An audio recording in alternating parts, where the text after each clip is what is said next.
This morning, New York City is preparing for a possible shortage of first responders. Police officers, firefighters, and other city workers have until 5 p.m. today to get their first COVID vaccine dose. If not, they'll be put on unpaid leave.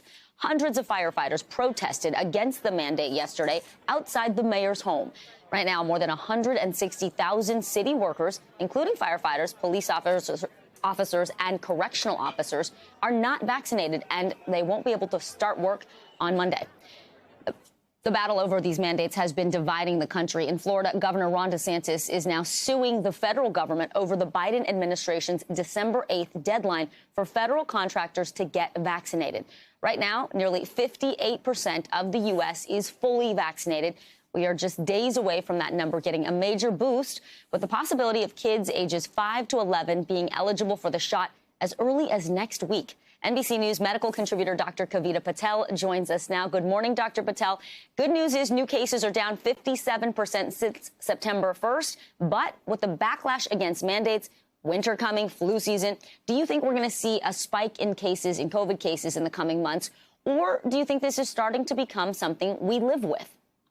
Yeah, Vicki, good morning. It's a little bit of both. I do think we're going to see an uptick, particularly in areas that still remain heavily under vaccinated. We still have parts of this country where it's only 33 to 40% of a city, county, in a region that are vaccinated. But to your point, I think we're going to add children to that mix, and that will help to get more people vaccinated. But at the end of the day, it's still a pandemic. And the fact that we're also seeing surging numbers in other countries and that travel has opened up means that we will see hotspots here. But as you point out, we are going to learn to live with this, just like we live with many other viruses that we have vaccines for. Well, next week we could get that boost. We're talking about nearly 28 million younger kids who could become eligible for the COVID vaccine. What should parents keep an eye on as the CDC now takes up the PFIZER vaccine for kids 5 to 11? And is it a 2-dose regimen for them?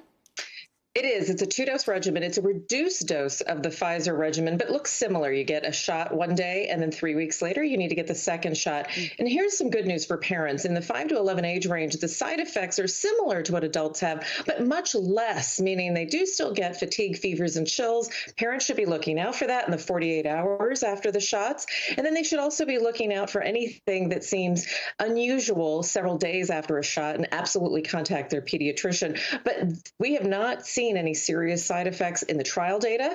And of course, parents will, if they're waiting and talking to their pediatricians and doctors like myself will also have information based on what we're seeing on the people we're vaccinating. Yeah, I think that's really important, to talk to your child's pediatrician about the concerns that you have and get the answers directly from someone you trust, like you, Dr. Patel. So let's talk about the CDC. This is very interesting. They have now added mental health illnesses, including depression and schizophrenia, to the list of conditions that make people more at risk for COVID.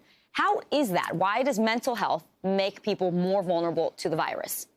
Yeah, Vicki, look, I'm really relieved to see this. Many of us have long held that physical and mental health conditions are one and the same, and studies now show that with COVID. And we believe that people with mental health conditions, about 10% of the United States, by the way, with these mental health conditions, that when they get COVID, there's an interaction between the mental health condition and COVID-19 that makes them more likely to be hospitalized. And with schizophrenia, Vicki, 3 times more likely to die, one study found. So these are just as serious as heart disease, diabetes. And I think what's important for viewers is that this means that if you have one of these conditions, you are in one of those risk categories that qualify you for a booster. So I want people to pay attention to that, take it seriously, and if you have any questions, talk about it. Really fascinating. Dr. Kavita Patel, thanks for all the information we need to know this morning. Thanks for watching our YouTube channel. Follow today's top stories and breaking news by downloading the NBC News app.